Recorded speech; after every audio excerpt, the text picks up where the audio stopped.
or the ones that would just be repaid from profits would be the government things that the government created, like to state and local governments that have all this infrastructure that they need to invest in. We don't have the money for it now. Interest rates are going up to something like 18%, while the interest rates to the banks are going down, down, down. Widgetry would get a loan from a bank, not from the government, to make widgets. Only the governmental institutes would get it from the government. Only the county, state, municipality would have these loans from the government direct, and private businesses, etc., would have the traditional loans. I was thinking all loans would come from the government. That's what I thought you said. But that local governments would get them interest free. Or, their state banks could set up a fund or just issue money for infrastructure projects. And not repay. No, except that the profits, because it would be a government structure, the profits would go back to the government over time. Okay, so it's an infrastructure like new street lights and highways. What profit is there? Well, that's right. Some of them don't have profit, but some of them would have profit. For instance, low-income housing, you'd get the rents, or if you have toll bridges or toll roads, you'd get something off that, or railroads, or all kinds of transportation. I wonder about all these airlines going bankrupt. Wouldn't those work out better as public? Ecology of it then. When I live in public housing, my rent flows to the federal government, not to the county, because it's a rent, and then it's then owed by my county to my federal government. Well, it depends on how you set it up. You could set up state banks that are chartered by the state, and they will fund local state projects, and the money would go back to would the stay state. at the state level. level. Would stay at the state level. Well, here's the issue I'm having.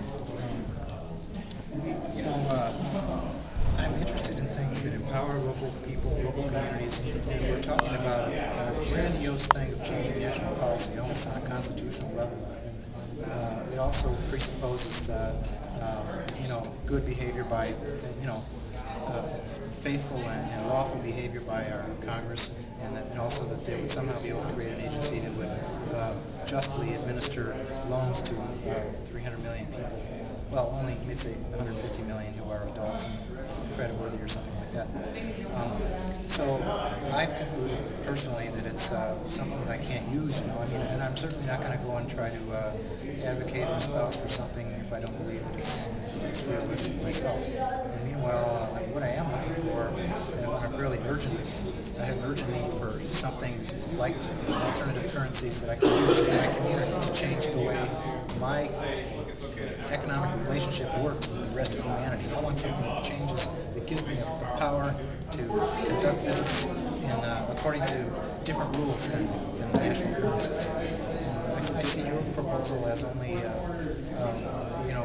administering the creation of banking, changing the administration of the financing of it. And meanwhile, the global corporations are still they're not hindered whatsoever in all of the actions that they're taking.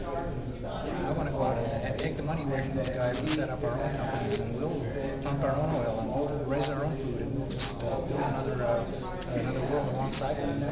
Drop out, go on. No, just build, not drop out. No, I mean drop out from their money and their stand up from their casino table and walk away and build another business. Well, there's no reason you can't have all these community currencies going along simultaneously. I'm not saying that this is mutually exclusive. I'm just saying that you could use that same model on the federal level.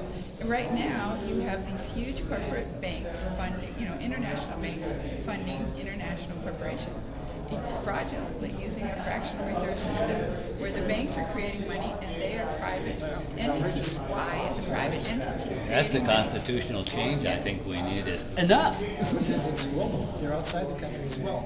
And so, literally, you can't just go into the bank. They've got the armed guards standing there.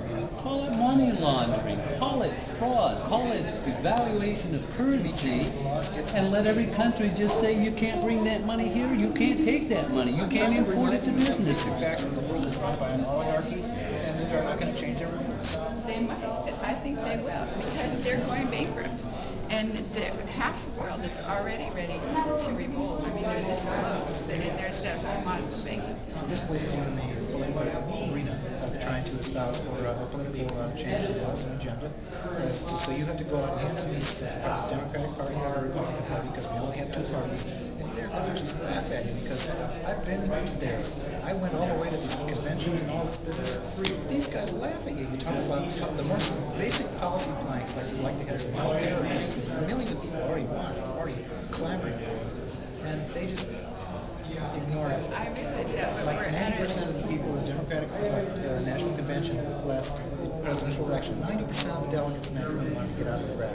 And they shoved this fucker John Kerry in here who wouldn't get us out of Iraq, and then all the Democrats just said, this is what you're saying, won't save the planet. We'll literally bake from ozone from global warming, and we'll be poisoned to death by mercury, and we'll be blasted by nuclear explosions before this ever happens as a national political agenda. What In is that? 1933, Roosevelt said the country's bankrupt. He declared a banking holiday, and he took the dollar off the gold standard. I mean, it was a radical change in game plans, and we are facing a worse depression than we had in 1933. And they'll be ready for a radical change. And I'm just saying we need to come up with a plan that's going to be better than their plan. You know, these big banks have an idea, and their idea is they want the whole world to be controlled by J.P. Morgan. You know that's what it is. I mean, that's what they say in their Bilderberg meetings. So we need to have a workable plan, and I think it's workable, that to replace theirs and to present when they come up with this. I mean, already. You may succeed in getting some members of Congress to have the same passion and commitment. Well, I actually have written the economic proposal for a politician who's not ready to announce it.